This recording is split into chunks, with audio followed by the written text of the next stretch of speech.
Hello, welcome. I think most people seem to have joined now, so we'll get started.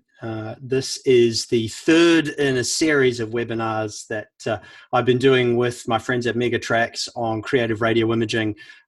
We've done, in the first session, if you were with us, you'll remember we wrote a script.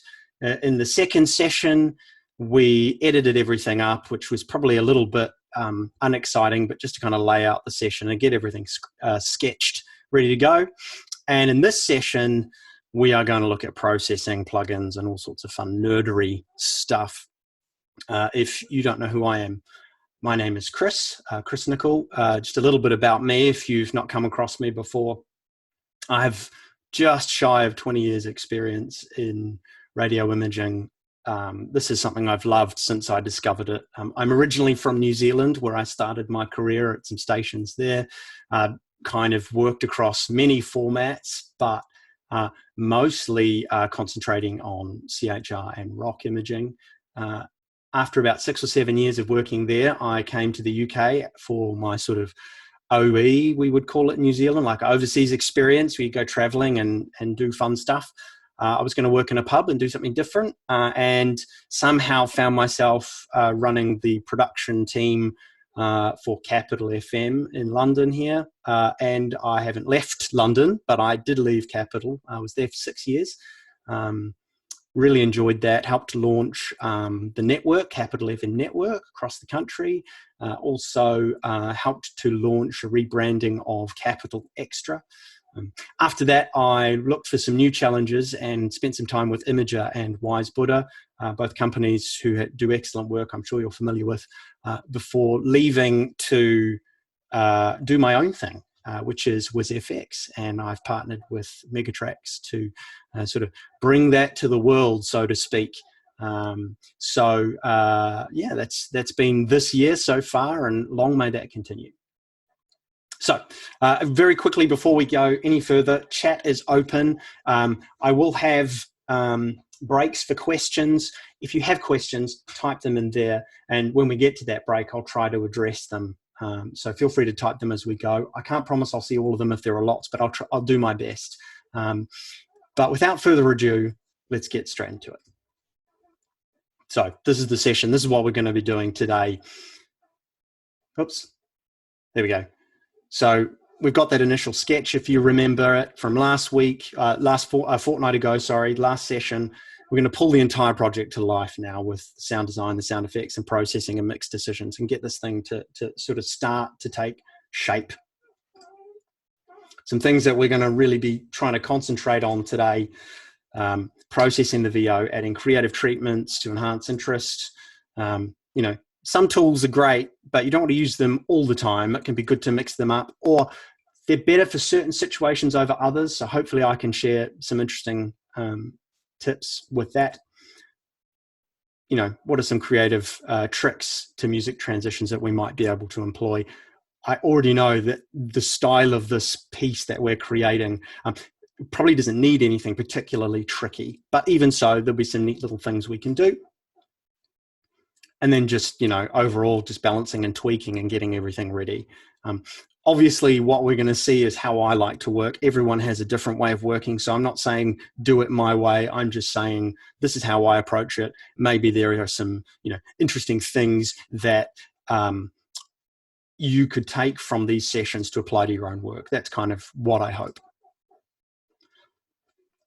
In case you don't remember it, this is the script.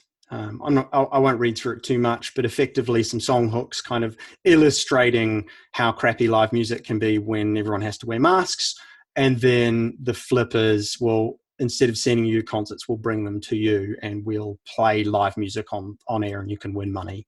So that was kind of the script that we came up with. Okay. So let's switch to the DAW. So again, if you were in my last session, you'll remember that I like to use Pro Tools. So again, Pro Tools doesn't mean anything over Cool Edit. This just happens to be what I have the most experience in. I'm sure that there are lots of similarities across many different workstations. So don't think of me as hating on anything else. This is just what I know. So I went through and have already done a lot of the work. So you can see, I mean, we did the sketch last week, but you can see there are lots of plugins going on here. So I've already gone through this, and I thought it would be quicker than me doing it from scratch with you and taking a couple of hours. I could actually just break down what I've done and some of the decisions. And we might play around with a couple of additional elements later on if we have time. So I'm going to play you how it sounds, and then we'll work through the layers, starting from the drums and the music all the way down to the voice at the end. So this is how it turned out in the end. Coronavirus. Masks. Social distancing. They ruin live gigs. Make some noise. What? What'd you say? So instead of going, we'll bring them to you.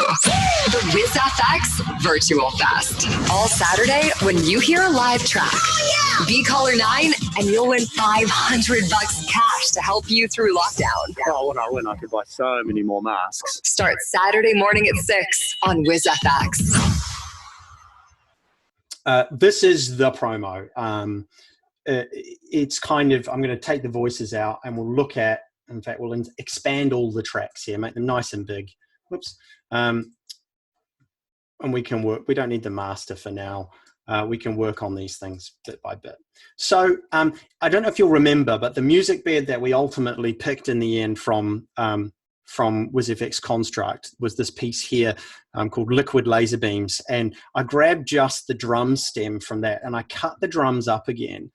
And I have laid those out to sort of marry with the music beds. So if I just mute the acapellas, let's kill all of the sound design and crowds and stuff. We've just got drums and the hooks here.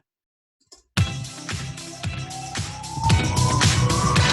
I could probably, here's my drum track that you're just hearing by itself.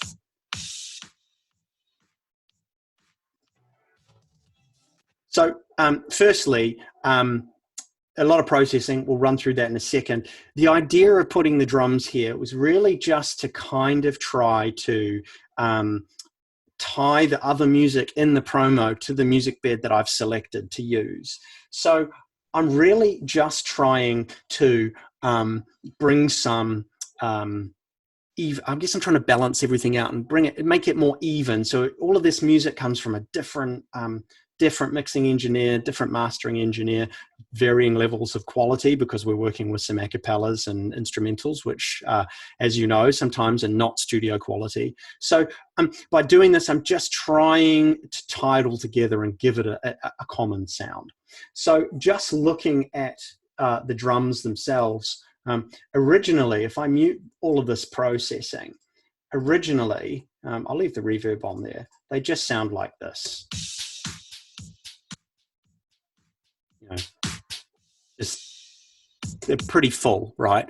But I don't want these to be full. I don't want them to take over from the songs. I really just want them to enhance and complement the drums that are already in the songs. So I don't need all of the bass, or I don't need a lot of the the weight to them. Really what I want to do is just grab, I'm trying to pull out the transients of these drum sounds to help kind of add the pump and energy back into the music. So for example, on the kick drum here, I have used this Pro Q3, and I've then taken, I mean, you can use any analog. I prefer to boost with analog EQ because there's, sort of, you get surgical with perhaps something a little bit more, digital's the wrong word, but something a little bit more modern. But then when I'm looking to add some flavor and color, that's when I might reach for an analog type plugin. And here I've given it a little bit of a boost at this 8K region. I've cut it, I could go and illustrate every single element, but really I've just tried to bring out the sort of the thump. Sorry, not the thump. I've tried to take out the thump, but I've tried to get the kind of slap of the beater on the drum and kind of bring that forward. So that now sounds like this. Just we try and solo out just the kick drum.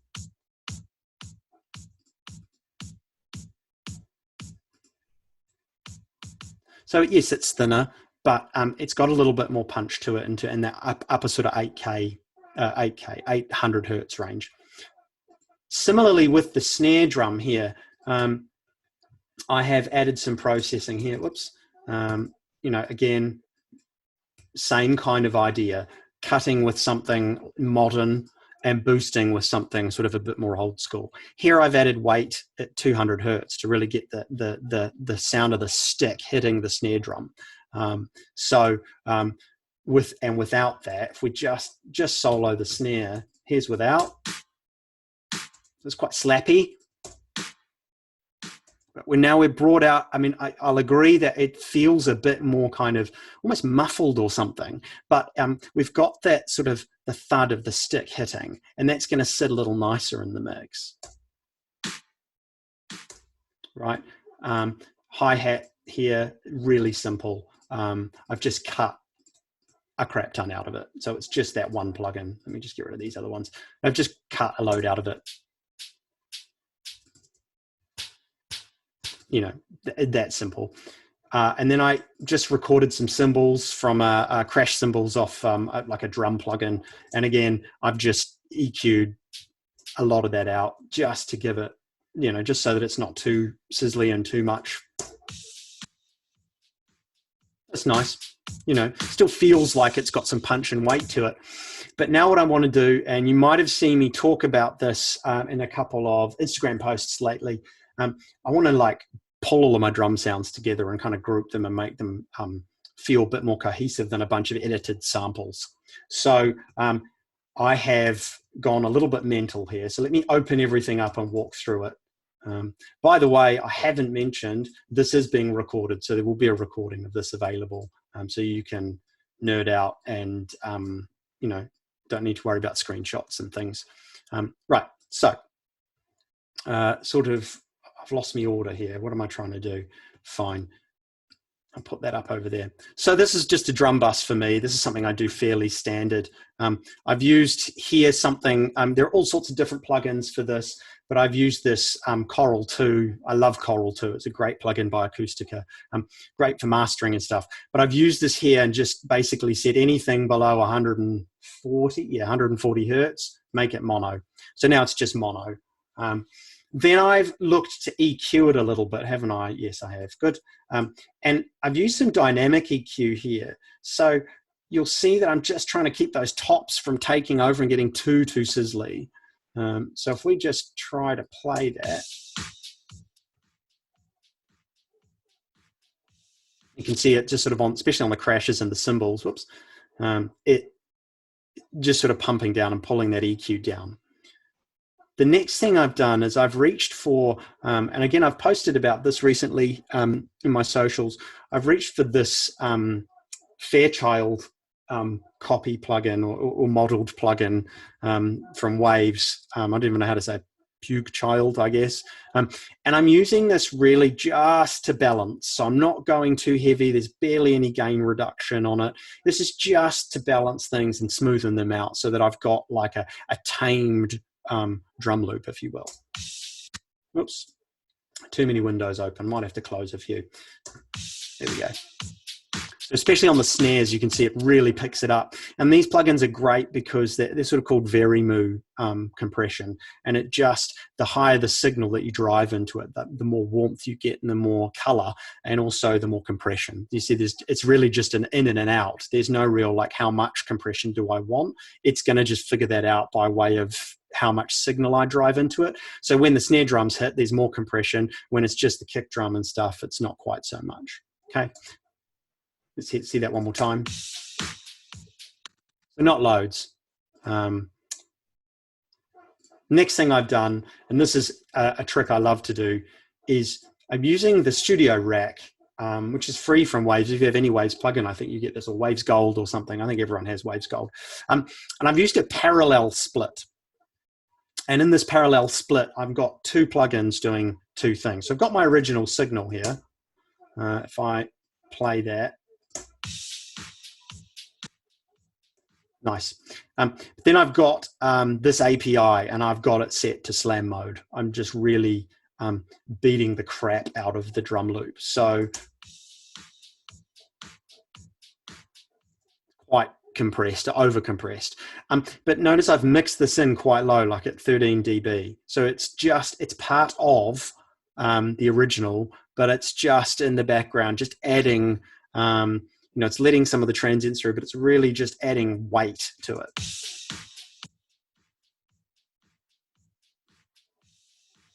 Now there is a level change, but if I were to balance it, you would feel a little bit more weight come into those drums. And then the next thing I've done is I've grabbed this, which is a really fun vocal. I love this for vocal chains, but here I've just saturated the crap out of my drum loop, compressed it a load more, EQ'd it loads to kind of just give it some kind of interesting grit. It sounds like this. It's quite quiet. What have I got that at? That's it. I want it really quiet. And now if I bring that into the mix as well,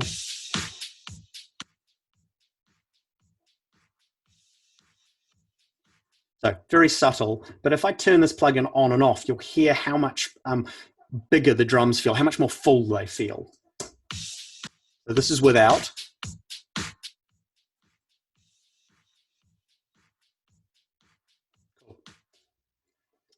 And then I've just done a little bit of EQ here, and I've just sort of rolled off the bottoms and just found a couple little spots where I felt it was a bit much. I used this to kind of help me figure that out.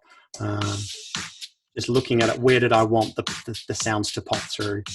Don't mind that it's uneven. Oh, something I didn't mention before but should have, my snare, my hats, and my crashes go to a little reverb. Again, just normally I would time the reverb to the music, but here, because of the tempo changes, I've just gone for quite a short reverb just to give it a little bit of space. So that's the drum loop. And that drum loop the whole way through just complements, as we were saying before, our music clips. So if I take off a lot of this processing on all my music clips, we can just quickly have a listen to how I laid those out. Here we go. So turning the drum bus off, and let's just listen to these music bits. There we go. So these are the instrumentals.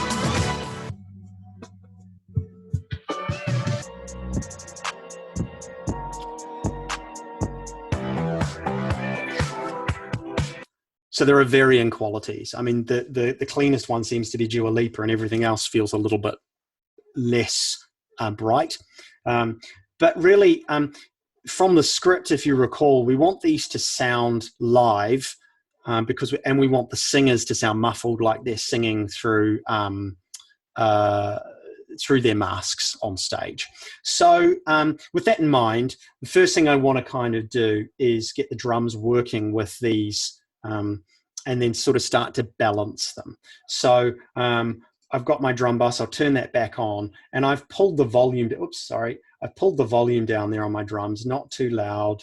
And I've sort of just tried to get these music clips. If I switch to the music, to the mixer window, these 4 tracks, I've tried to just get them all peaking at a roughly similar spot on average, because like Miranda Lambert's is much more dynamic than Dua Lipa's. Roddy Rich's has got a lot more bass response than all of them. So it's just trying to find where they all sort of feel like they have a similar level.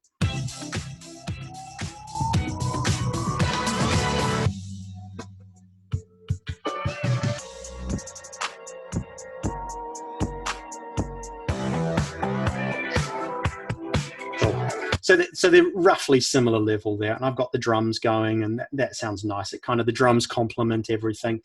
So I've then gone through, and I'll turn all of these EQs back on, but I've just gone through and done little nips and tucks on each of the things, just through my ears based on what I felt I was hearing. Like Dua Lipa's a bit bright, so I've rolled out a bit of the top end so that it matches the others. These ones felt, like these next 3 that I'll pull up are the other 3 tracks. So Miranda Lambert, Roddy Ricch, and 21 Pilots. They all have roughly similar sort of, this is 21 Pilots, this one here. But they're roughly similar, boosting sort of the mid-range a bit and cutting some lows, just trying to get them to feel a little bit similar to each other.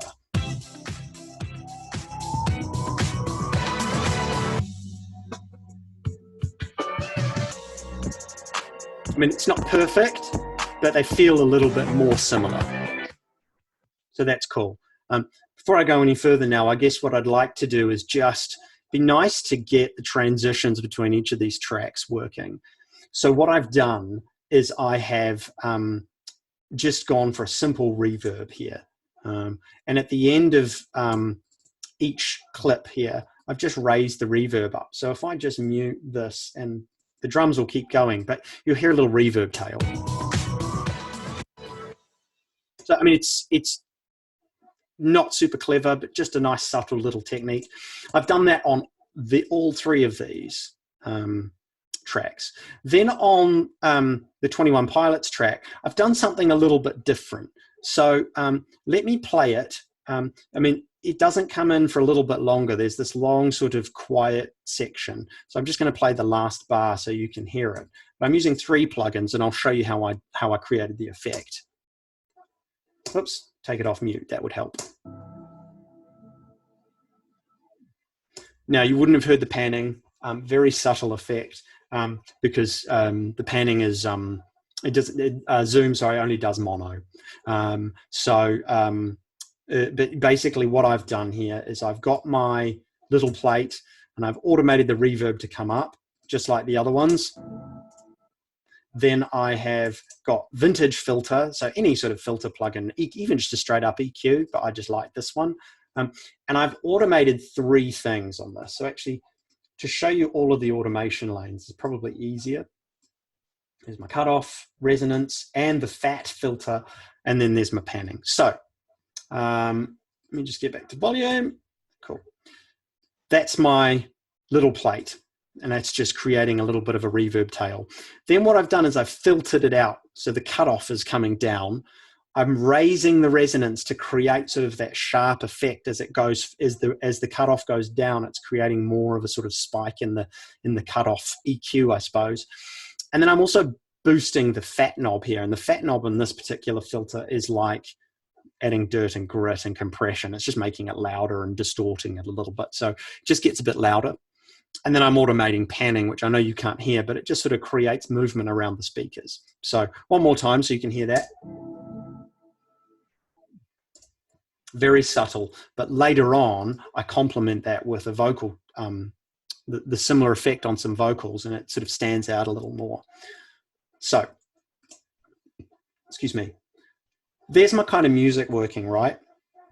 But what I think I need to do is just get the drums pumping along a little bit with this. And so what I'd like to do is I've taken my drum bus here and I've sent it to a side chain all the way to, I've just created a new send, and I'm side chaining the hooks that we've got there, all those instrumental bits. So I'm using a plugin called Track Spacer, which is awesome. So you can control what frequency range you want to affect with your side chaining and your ducking. In this case, I've decided not to. I just want the drums to kind of pump the entire thing. So just running very quickly through that, just so you can hear and see it in action. I'll exaggerate the effect as well.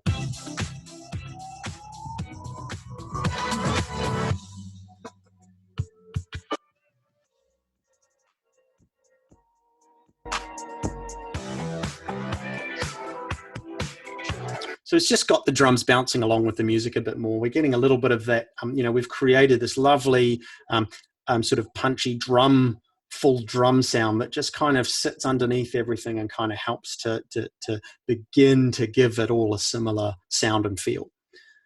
The next thing we need to do is start putting our acapellas on top. So just going to take off the processing from the acapellas, and we can hear what those sound like. And just to make life easier, I might just make those smaller. There we go. So we're just looking at these acapellas now. So,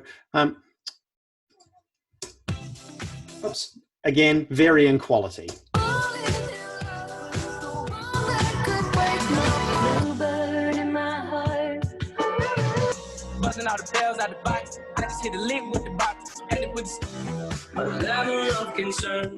Yeah, so varying quality.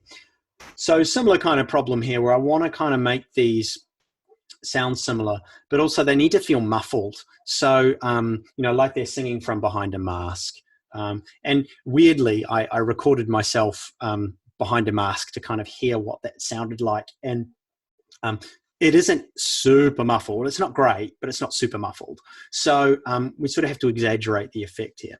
But the first thing I want to do is just kind of try to bring some weight back into these acapellas, because they're, I feel like they're all a little bit lo-fi maybe. So I'm just going to use Decapitator, and I've used practically the same effect on each one.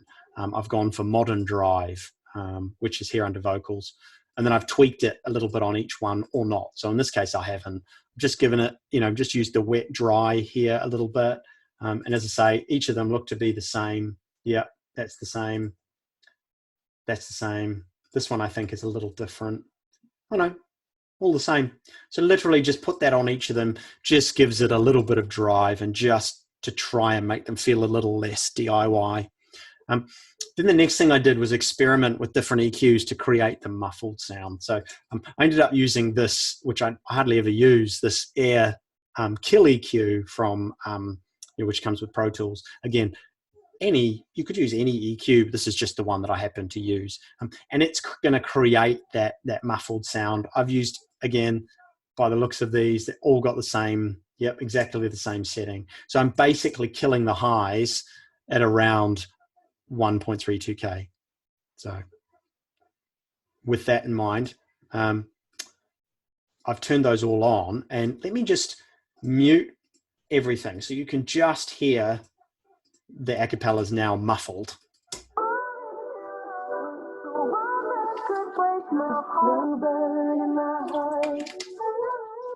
Cool. Yeah. So they do sound a little bit like, they just feel like they're, cut off like a bad DJ filter or something. But we've got to add other effects to make this feel live. So when we do that, I think we'll notice that things will start to kind of pop a little more and feel a bit more like a muffled singer. I've added literally to Dua Lipa, to Miranda Lambert, and to Roddy Ricch. I've added that same little plate or reverb thing, just on the ends, just to do what the music underneath them is doing. I haven't bothered to do a transition with this last one because the actual transition is all the way down here, if you remember. So I haven't worried so much about that. So now with all of that together, this is what we have before we start trying to make everything sound a bit live.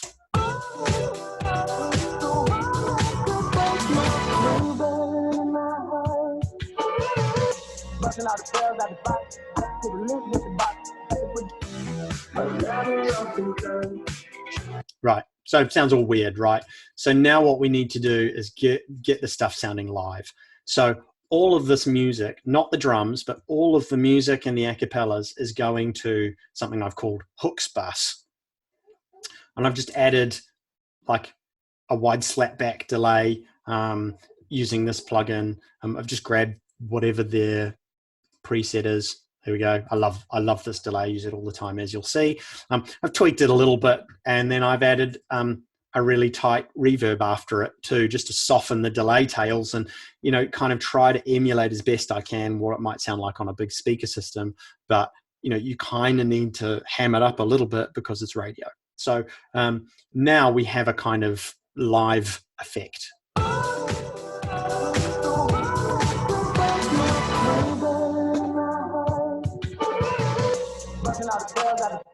So it's kind of got that effect now.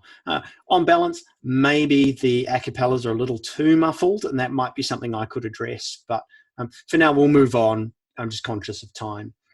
The next thing I want to do now, I've nearly got all my music done here, but there's a lot of different signals and sources and treatments going on. I'm just going to pull this all together and balance it. So this is sort of almost a precursor to the mastering we're going to do next session.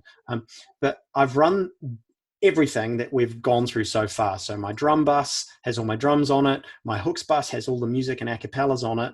Then the drum bus is sidechaining the hooks bus. And then both of these are going into the music bus. So I have done a little bit of processing here. Yeah, well, yeah, I've gone a bit mental, but I'm really just trying to get everything to sound nice so that it feels cohesive and coherent, and sort of really work on that live vibe. So I've done all sorts of crazy stuff. There's a couple of dynamic nodes in here. I'm just trying to pull it together.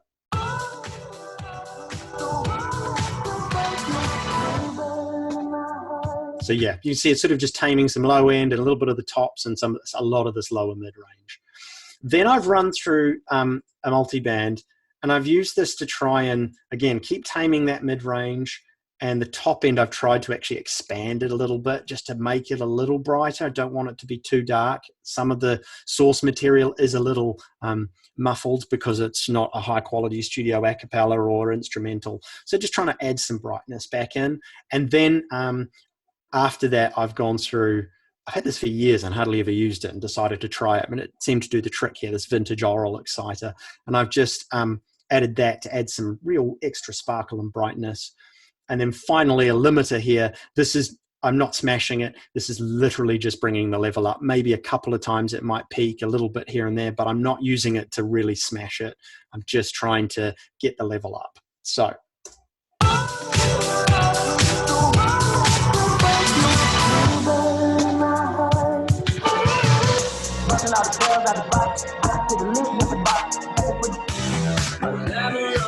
So, oops, I managed to, oh, how did I do that? Managed to deactivate every single plugin. That's good. And I can't remember how to undo that. Who remembers how to do that? There we go, I figured it. Did I? Yep, sweet. So, now that has that kind of consistent feel.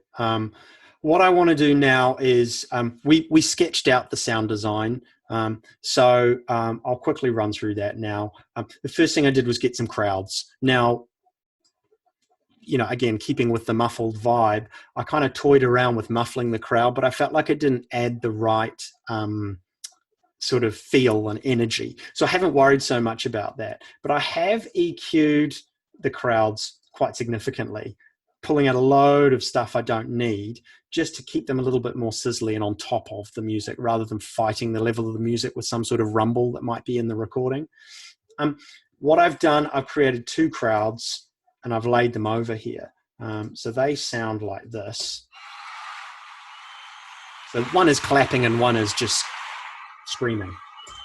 And then I've used this, and I've not really used it as a compressor, but I've kept it in mid-side mode, and I've just boosted the sides. If you know anything about mid-side, it's a really useful tool for certain situations. I just wanted to add width and put one of these crowds around the other crowd. So I just, I'm adding extra volume to the sides of my top crowd, and then this second crowd just sort of sits in the middle a little more. So you won't hear it so much on a mono speaker, but when you're in stereo, it just gives it a little bit more width. So again, not doing a lot. Now, with that in mind, sitting over top of the music, and then I've got my sound design here, which we placed last time. That just kind of starts to make it feel a bit more like a promo.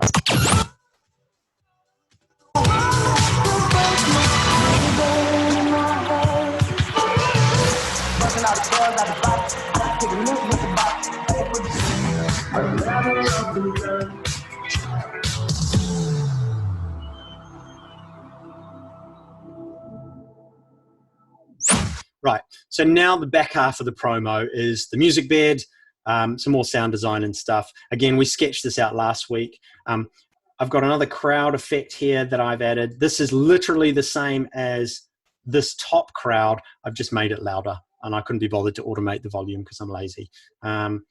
Then I, you know, 2 tracks for the music bed. I'm filtering the music bed here. So automating a filterize there. Bit of sound design. This has got some automation on it too, you know, just to add some interest. So let me play that back half. But this is where that little transition that we built off the back of Level of Concern sounds really neat. You'll hear it kind of echo out, then filter out just before the music and sound design of the sort of the main part of the promo hits.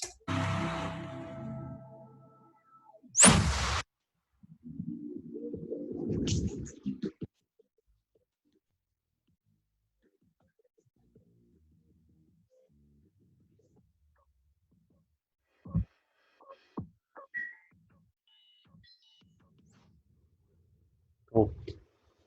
So, I mean, one thing I should point out, notice that this music bed here, I've not run it through any of the other processing for the music, but that's because I have, I've sampled the drum layer from this track to build my drums to put underneath all of the front music and hooks and acapella stuff. So that already kind of has a similar feel. And I don't need to process this again because I wasn't trying to create a special effect like I was in this case, which was to balance multiple sourced material and make it feel live. So that's the sort of first half of the promo.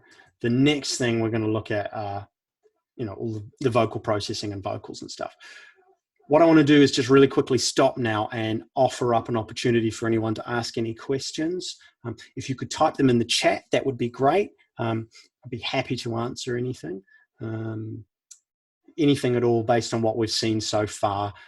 Just a reminder that we are going to look at the voicing and stuff in a second. So if you have a question about that, you can hold that. If you could hold that back, that would be great. But if you have a question about anything so far, feel free to tap it in. I'd be happy to answer that. I'm going to take a quick drink.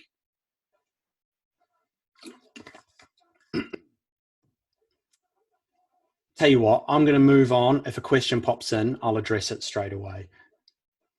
In fact, why don't I very quickly just remind everyone all of the elements, you know, the instrumentals and acapellas, the sound design and everything has all come from WIZZFX Construct. So, you know, for example, Dua Lipa.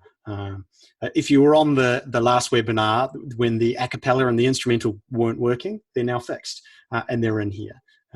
There's a bunch of drops and hooks and artist bits. So, you know, it's like that for many of the artists, and all of the material that I've used in this particular promo has all come from here. About, you know, real quick sort of thing about WIZZFX Construct.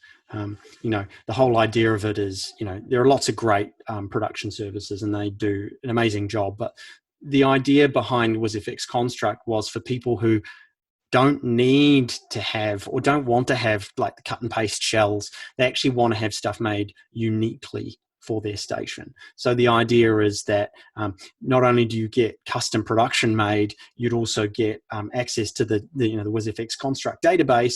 Everything is serviced within the database. So if you log in, you'll see bunches of work parts plus your custom stuff. So it's just kind of like a one-stop shop for bespoke production with a bunch of work parts and things and music beds and all that kind of stuff that have are used by us for making the production. So you get access to the same stuff that we use to make things. And that's kind of the idea behind it.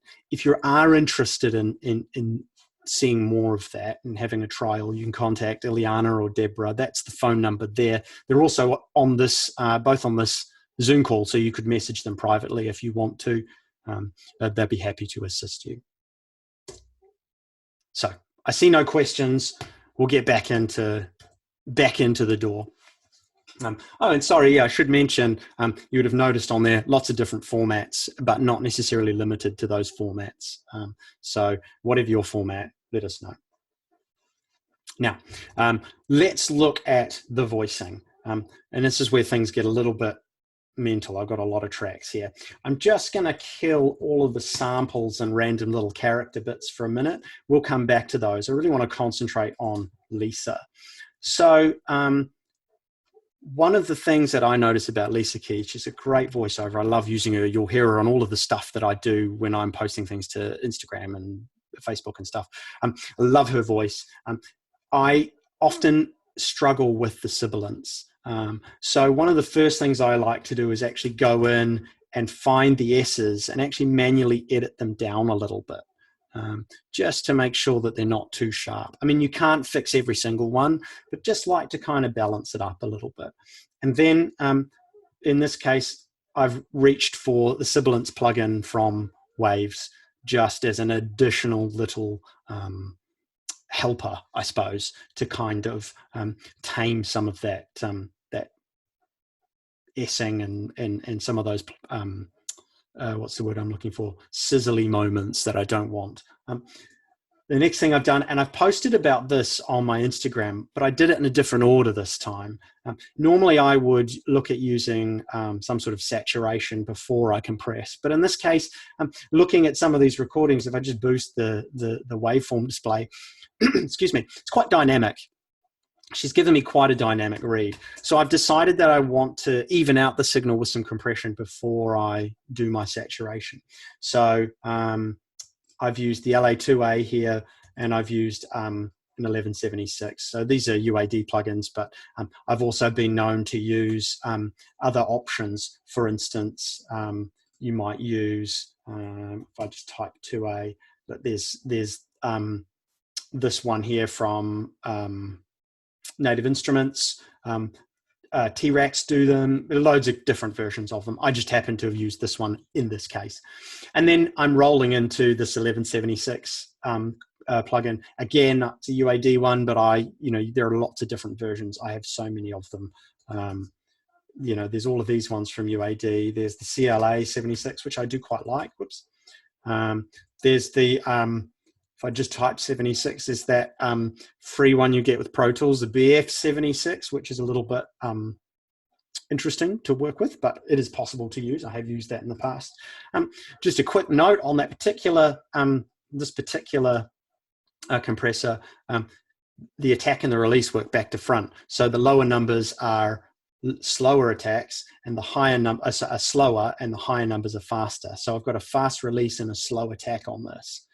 Although it says 1 on the attack and 7 on the release, it works back to front. So the idea behind this setup is quite a famous kind of compression technique. Loads of record producers use it, but I'm trying to smoothen out the signal with this LA2A. Just trying to make it nice and smooth. I won't bore you with the types of compressions, but it just smoothens it out.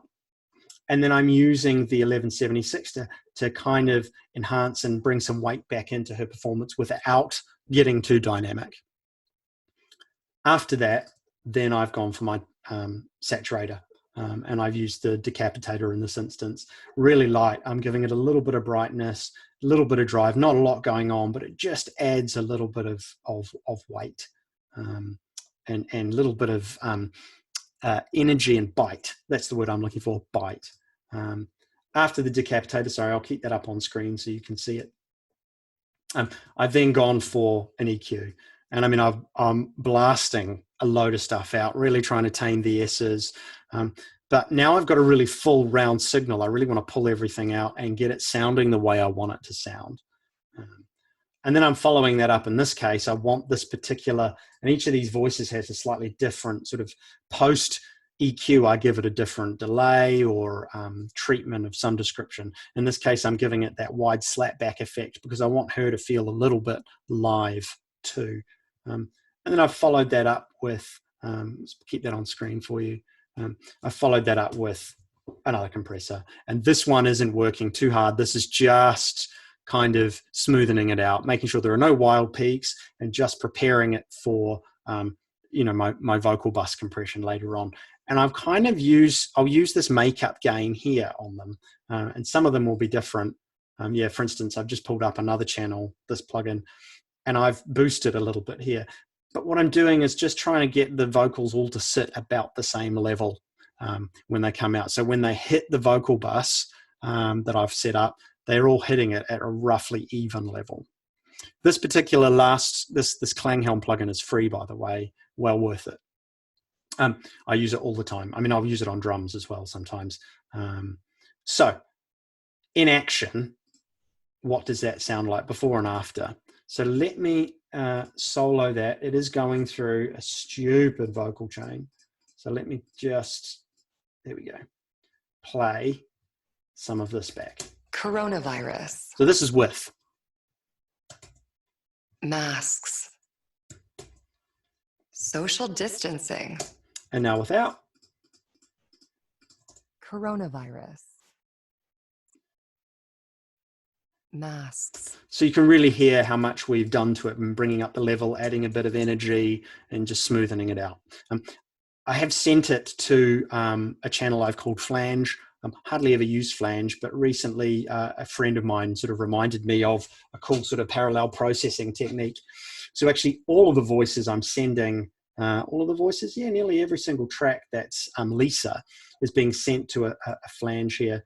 And that's just, I've given it a little bit of width with some delay with no feedback, super quick delay. And using, again, this is free, this is Valhalla Space Modulator, just adding a bit of flange. I've gated it purely because there's a bit of noise on the channel. You can see a little bit of signal. So I just have a gate there just to protect my final mix from that. And that's the basic vocal chain with or without that sort of wide slap delay. And I've replicated that throughout. If you look down here, you can see the same setup pretty much the whole way through, apart from a few extra little effects I've created. So that's kind of a fairly standard approach for me.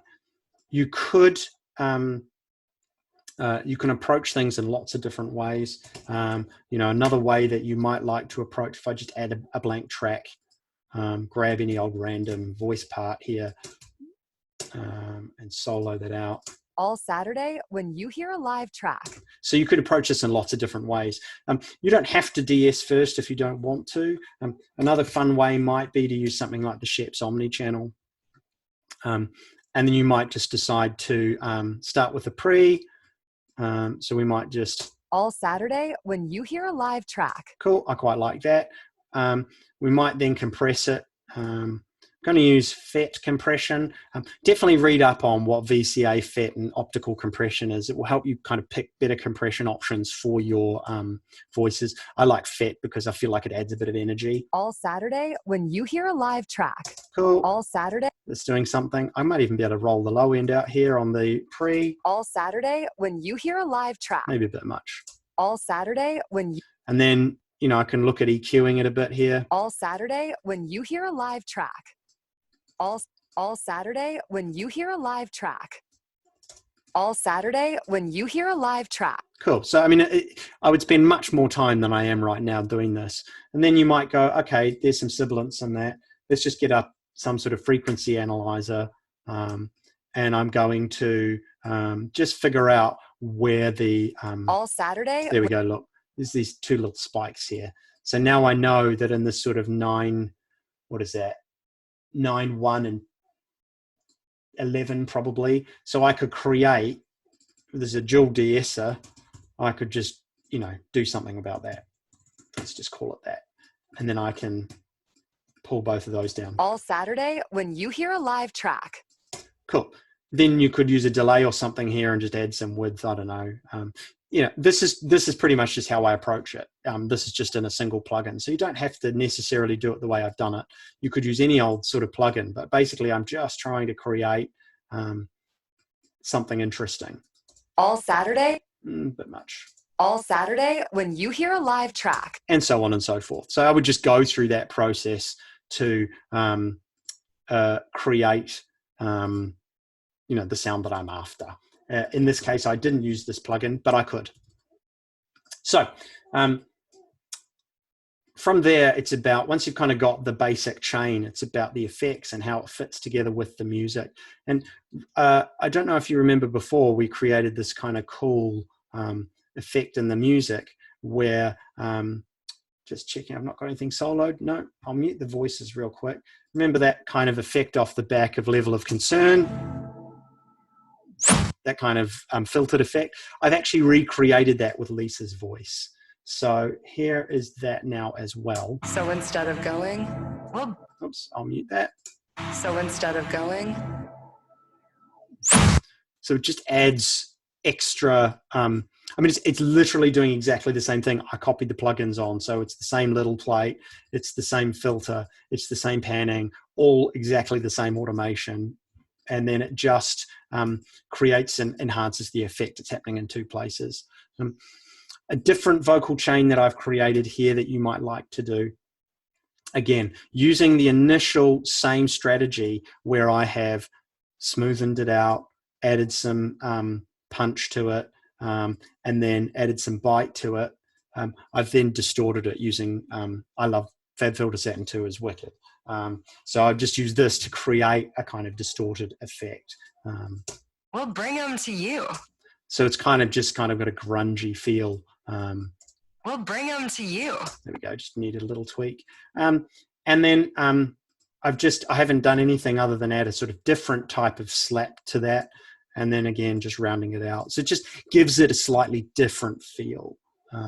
We'll bring them to you. That, I think the only other different voice thing in here that I've created is like it's not super different or creative when you want to do a little bit of tuning. I've hard tuned a line here. If I solo just this, it's kind of subtle. It's quite far back in the mix. But I know that the key of the music is in, I think it's C, isn't it? Yep. So it's C minor. So I've used the tonal delay in this to create a sort of ring on that C note.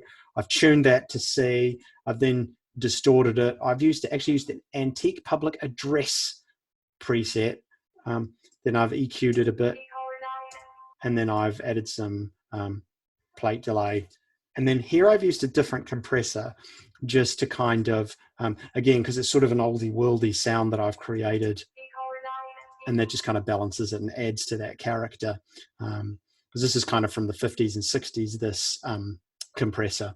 And that's kind of something that I've sort of brushed over, but wanted to just sort of make sure that I shared, was that I'll quite often pick my compressors and my EQs when I'm trying to create a certain feel.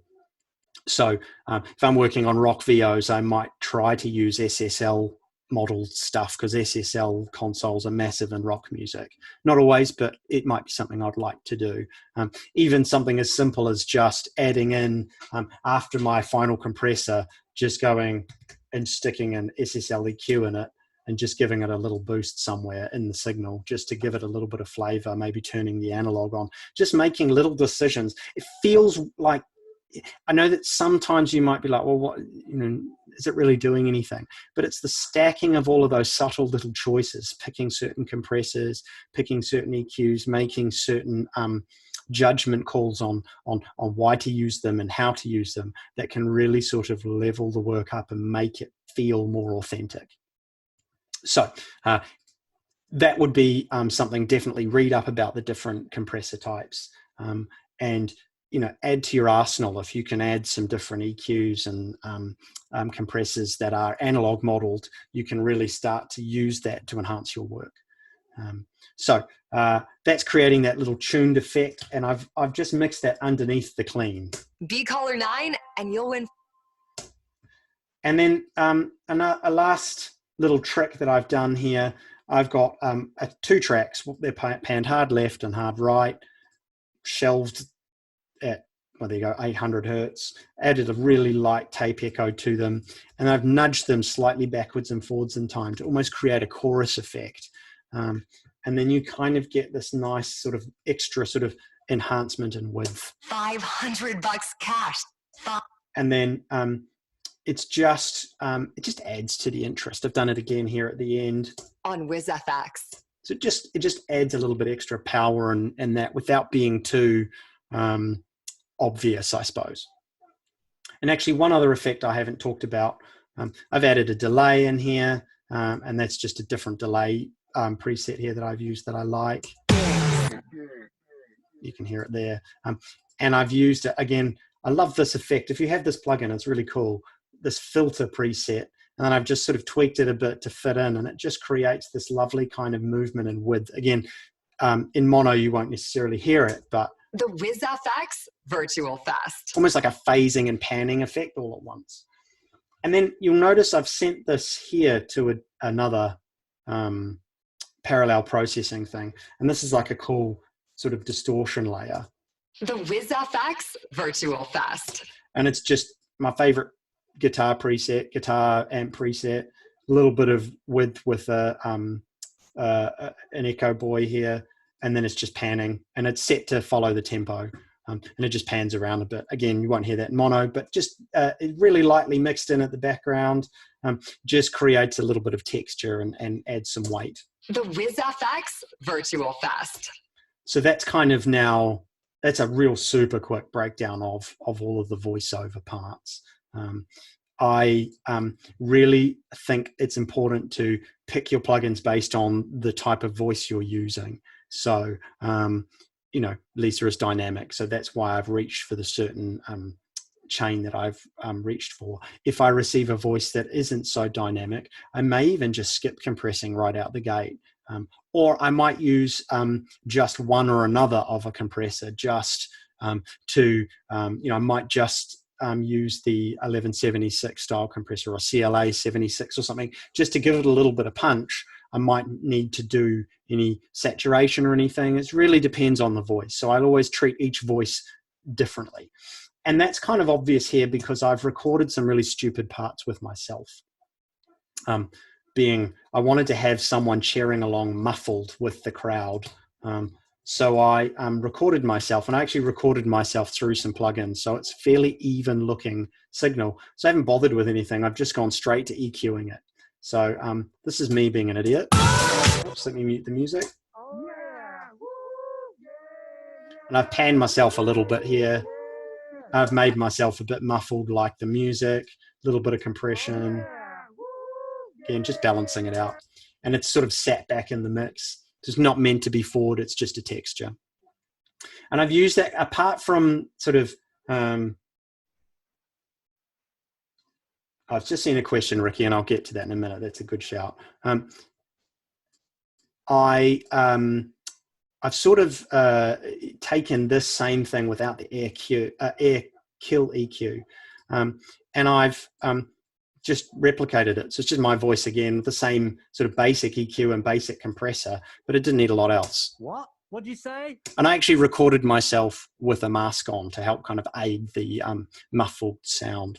And again, at the end, here it is. And I think I've just tweaked the EQ ever so slightly. Oh, when I win, I could buy so many more masks.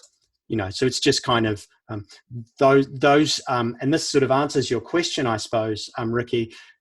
All of my voices will go to the same vocal bus. So I don't want to add a load of processing that suits just Lisa when I'm going to run a character voice through that vocal bus or some crowd samples that I've got here. I want to have flexibility. Yes, it brings my plugin counts up, but you could manage that by committing certain plugins if you wanted to.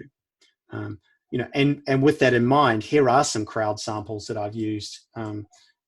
I've got this sort of make some noise. Now on the script, we wanted this to feel muffled, and then the payoff was my character saying, you know, what did he say? So again, no compression or anything on the front of it, just EQing it, just keeping it under control. Then I've muffled it. Then I've added sort of a live slap delay, so it sounds like he's coming across the speaker system with a little bit of reverb to kind of soften those delay tails, and a compressor just to keep it under control. Make some noise. Right. So again, that's a slightly different treatment running into the same vocal bus later on. Then I've got these crowd samples. So this is a woo. Again, more EQ'd it. I haven't done anything because it's quite a hot signal. Just added some delay and a little bit of panning here, which obviously mono signal, I know. And then I've sent that to that distortion track that I showed you before, just to give the delay a little bit more sort of grit, I suppose. And then there's this Hell Yeah from Katy Perry. Hell yeah! And again, same thing, just EQing it to control it, and a delay with it. So this free compressor I've used on every track so far that I've showed you, just keeping it under control. So all of this now, you know, using those using this Klanghelm compressor, all of these are balanced. So if we switch to the mixer window, let me unmute all the voices. I'll leave the music muted, and I'm just going to hit play and switch to the mixer window, and you'll see that a lot of the voices and stuff are fairly even. A few of them need to be quieter, but at their loudest, they're mostly going to sit around sort of this 10-ish on my meters. Coronavirus. Masks. Social distancing. They ruin live gigs. Make some noise. What? What'd you say? So instead of going, we'll bring them to you. The WIZZFX Virtual Fest. All Saturday when you hear a live track. Be caller 9 and you'll win $500 cash to help you through lockdown. Oh, when I win, I can buy so many more masks. Start Saturday morning at 6 on WIZZFX. Cool. So a few tracks are a little bit lower. That's okay, because what I've done is I've sort of balanced it, and then when I have created my vocal bus chain, I've then gone back and tweaked things because they felt a bit too loud, or certain effects make things feel louder than they are and don't need to hit my vocal bus as hard. So my vocal bus, in this case, I've reached straight for another EQ, and I've got a couple of dynamic nodes here just to keep things under control, because we have a few different material sources, Lisa's microphone, my microphone, samples. So this is just keeping a couple of these bits under control. Then I've used Ozone 9, which I love. And I've just reached for the dynamics module. And the reason I love this is I can just play it back and hit learn, and it'll figure out the best places to put my crossovers, which is quite useful. You could figure it out by using a frequency analyzer, of course, but I just like the ease and speed of that. And I mean, you can see my settings there. And if I just play that back with those two on, you can see it is working. Oops, it might not let me because I've got Zoom running. Let me try and skip forward a bit. All Saturday when you hear a live. Yeah, so it's working fairly hard in some of these places. Then, oh, looks like someone's trying to get in. One moment. Then, there we go. I've gone into a compressor. This TAN compressor is free from Acoustica. I love the Acoustica stuff. It's sort of modeled on an SSL bus compressor. So if you don't have that from Waves, then this one's free, sweet. And it's a little bit more powerful because it has a dry wet section. And you can modify the response time on it with this schmod thing, which I don't often touch, but I like to pretend like I've done something by just nudging it ever so slightly. It sort of changes the scoop of the release and the attack. But in this case, it's fairly heavily compressed with a fairly, I've left the attack time quite far back to let some of the plosives through so that you still get the communication of what she's saying. And the release is fairly tight, so it slaps down and keeps things under control. But I've only got 70% of the compressed signal. Be caller 9 and you'll win $500 cash to help you through lockdown. So what's really good, and what illustrates my point there about having the attack backed off, when you hear B caller 9 and you hear and, you really feel the B and you really feel the and pop through. So you really hear that. And in a really dense mix like this promo, we want to make sure that those words are sticking out so that it catches the listener's ears. Be caller 9 and you'll win $500 cash to help you through lockdown. So it just really helps enhance some of that. Next thing I've done, I love this plugin, and I've just boosted 12K, just added some air. Just to give it a little bit of sizzle. We've done a lot of management of Lisa's Sibilance, so I just wanted to make sure that we still had some brightness and air right at the top. So I've just added that in here. I've also rounded out. I've just used a high-pass filter on this plugin just at 120, just to cut any rumble or anything that might have made its way through. And then you have two options. You could use something like, if you're a Pro Tools user, you could use, I think it's Lo-Fi. Let's see if it is Lo-Fi. Yeah, it is Lo-Fi. You could use Lo-Fi and just add 1 of distortion, and that's going to be nice and loud. Be caller 9 and you'll win $500 cash. So that just makes things nice and loud, and you've barely done anything. You've added whatever that is. It doesn't sound super distorted. Or if you have something like Oxford Inflator, that can do the same thing. And I'm really using this to bring up the level and add some sort of, I guess it's compressing without compressing. This is like a magic plugin. Be caller 9 and you'll win $500 cash to help you through lockdown. So that's really controlling the overall level now. It's a massive boost to 12 dB. I've set it to clip anything that goes over 0. It's a tasteful clipping with this plugin. And I've got a lot of the effect, and curve is kind of controlling how sharp that effect comes in when it happens, when it hits any clipping moments. And I just use that really because I don't want to just slap a massive limiter on it and then just limit the crap out of it and kind of squeeze the life out of it. Because now when I go into my limiter, I've only got to boost a little bit. This might not work so well because of running Zoom and Pro Tools, but you should see it doesn't peak very often if it'll let me play some signal. Yeah, okay, so the hell yeah didn't even register at that next bit. So it's really just catching the little bits. In fact, if I play back, you'll see the meter here, and if you can't see that, it will display down here on the Vox bus. It's hardly registering. Be caller 9 and you'll win $500 cash to help you through lockdown. Right, it's just every so often just catching some wild peaks. Incidentally, some of those peaks are what have been created through leaving the attack back on tan, but I'm okay with that because I do still want to get the punch of those plosives and those weighted words through to make sure that people are hearing them. Then what I've done to tie all of the voices and all the different effects together, I've sent them to a little reverb bus, and I'm using this plate reverb. I mean, no particular reason, I just liked it, and I like to use it fairly often, but you could use any reverb you've got. Reverb I'll use, whatever, just to create a little bit of space. And it's really a trick to using reverb is to pull it in. So there we go. Be caller 9. That's way too much. So what I'll do is I'll back it off until I can't hear it, and then I'll back it off a touch more. Be caller 9 and you'll win $500 cash to help you through lockdown. So the idea is that when you're mixing in reverb on your voices like this, you don't hear it, but if you muted it, you'd notice it had disappeared. And then when you bring it back on, you don't know that it's come back on. Like you don't want to hear it, you just want to feel it. So that's kind of how I'll pick that. And I mean, sometimes it'd take me a while to get, and I might be, muting and unmuting it to try and figure it out and go up a bit, down a bit, whatever. Another trick you could do is to put a side chain on it and have the voices side chain the reverb, so it only kind of comes up when the voices have finished. But in this case, I deemed it not necessary. I would also, as I think I've alluded to before, time the reverb to the BPM of the promo. But this promo has a lot of different BPMs, so I'm choosing not to do that. I've just picked a fairly, I think I've set it to min. It's on the minimum it'll go, just a tight little plate reverb.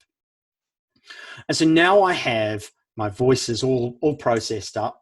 So let's have a quick listen to those, and then I'll bring the music back in, and we can listen to the full mix. Oh, yeah. Woo, yeah. Coronavirus. Yeah. Masks. Oh, yeah. Yeah. Social distancing. Yeah. They ruin live gigs. Make some noise. What? What'd you say? So instead of going, we'll bring them to you. The WIZZFX Virtual Fest. All Saturday when you hear a live track. Be caller 9 and you'll win $500 cash to help you through lockdown. Oh, when I win, I can buy so many more masks. Start Saturday morning at 6 on WIZZFX. Cool. So now the whole mix. So I've got I've got my voices in. I've got my instrumental in. Now you might see some clipping now at this point, especially on this instrumental bus. Just a reminder that I like to work in 32-bit 48K because it gives me a lot more headroom, because I like to try and mix as loud as I can.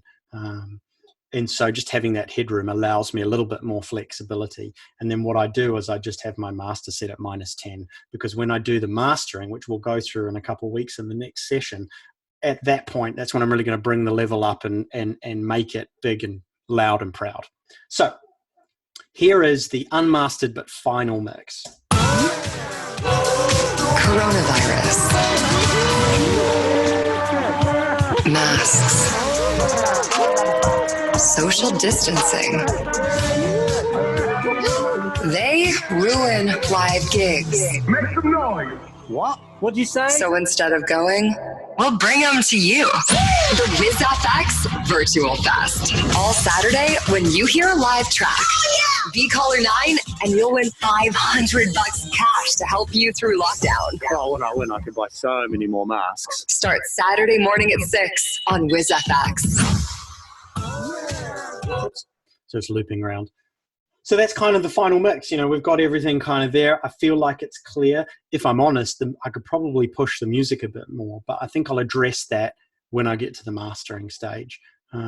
If I'm worried about my plugins and things now, I might like to go and commit some things. There are certain plugins I know, if you're a Pro Tools user, filter gate drifts out of time.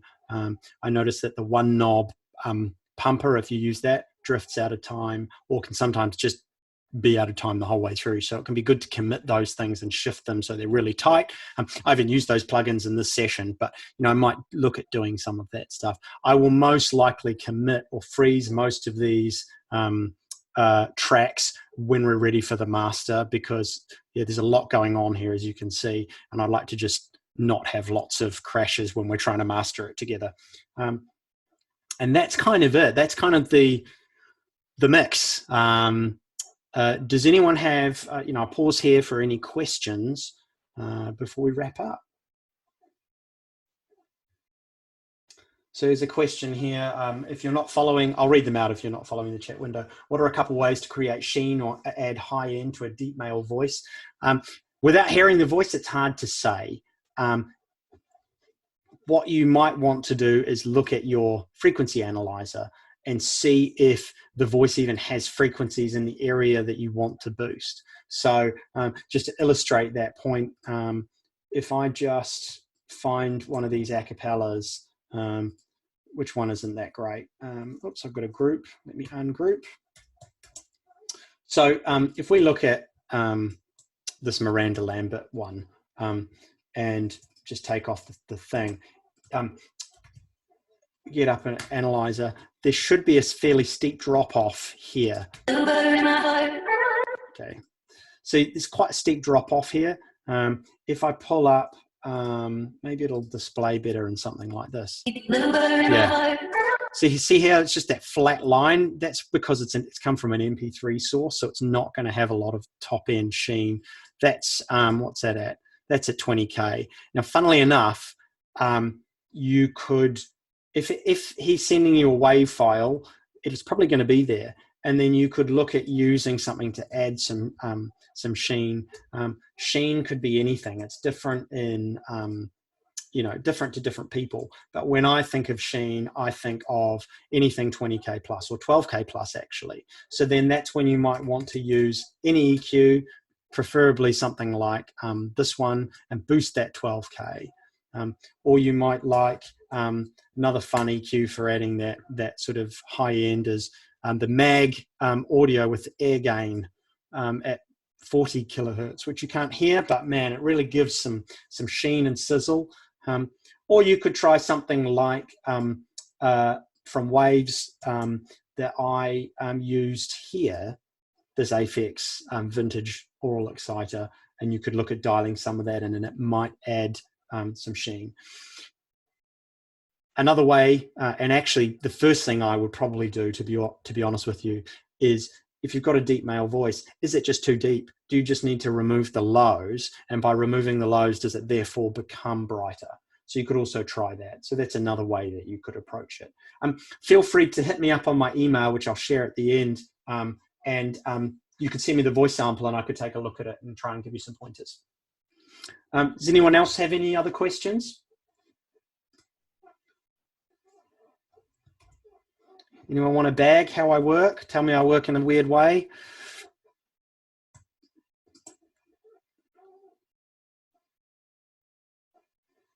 Cool. Well, that's good. Silence on both counts. So let's get back into this. That was processing from the voice to the mix. Thank you for coming. I want to thank Megatrax for helping me put this on. You can reach out to them if you're interested in anything you see, whether you want me to do some work for you or if you want to check out WIZZFX Construct. You could also get in touch with me, and I can point you in the right direction if you didn't get the phone number earlier or the contact people, Ileana and Deborah. You can hit me up on my website. There's my email address. Feel free to get in touch with me there, or my socials. I'm pretty active on social media. Probably more likely to be responsive on social media quickly. But if you've got vocal samples or things you want to send me for help, that's my email address. In the next session, we'll bring it to life, we'll master it. And hopefully we can work on 3 or 4 different mastering chains, so you don't just see a whole bunch of weird plugins. You can actually use plugins you might have.